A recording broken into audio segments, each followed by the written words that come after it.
But today we saw, through the National Rugby League, a capitulation to the people who do not see us as Australians, who do not see that in 2020 Advance Australia Fair is a national anthem worth singing.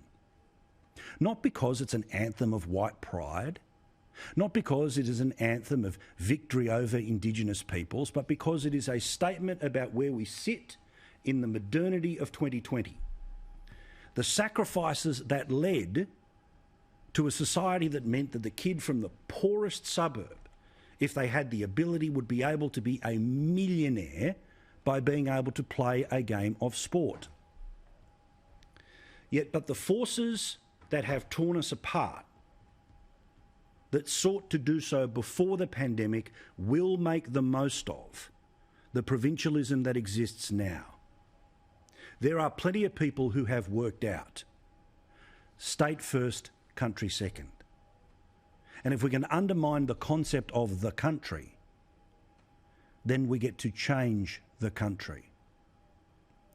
Today, as you've heard, the National Rugby League was going to remove the playing of the National Anthem, was going to do so because Indigenous players plan to take a knee, something that is synonymous with the Black Lives Matter movement in the United States.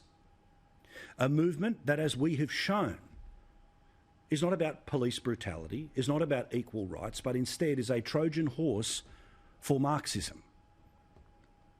A Trojan horse that is about not a sense of togetherness, but a collective that is ruled by people who hate what we are.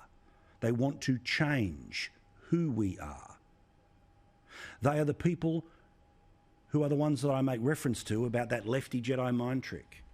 You can't see what's really going on here. Unbelievably, there are still people amongst us who believe that issues of sexism, racism and unconscious bias are more important than the achievement that is this nation, an imperfect nation with an imperfect history, and one that we should always be taught, one that we should always know, one that I have advocated for. I'm a great believer in Noel Pearson's idea that you still have Australia Day, but you have a day before Australia Day on the 25th to recognise the nations and peoples that we hear first. We can do that. It's not either or.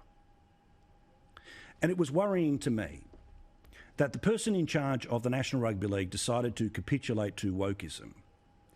But are you surprised? This was the same bloke who made that oh so woke ad at the start of the season. Here's his explanation about what happened today, as thankfully Peter V'landys, the man who saved Australian sport, who got Australia back to normal when the Twitter crowd wouldn't let you, when the same people who say, forget Australia Day, all the rest, all of that crowd was in full roar, V'landys went, no. In Australia, we put one foot in front of the other, no matter how hard that is or no matter how small those steps are. That's the only way to do it. I think you should think twice about the CEO who's currently running the game. There's been numerous discussion forums across media and across Australia today. There have been numerous phone calls between different stakeholders. The Prime Minister made a phone call to our chairman. We've had a number of fans express their views across a number of different platforms.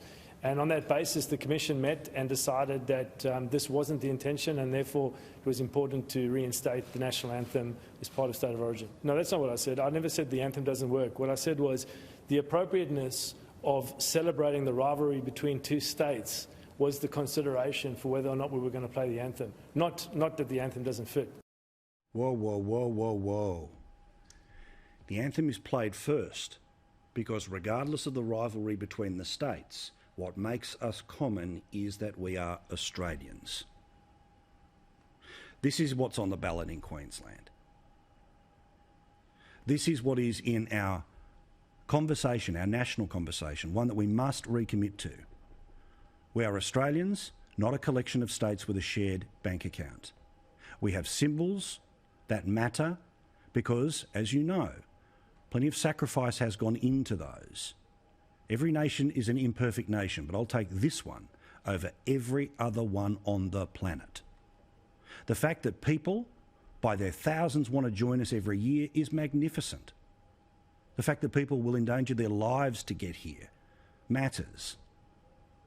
Let's never change this place from something that people strive and dream of coming to. Because if we do that, then we're just the same as the rest of the world. And you know and I know, we are not.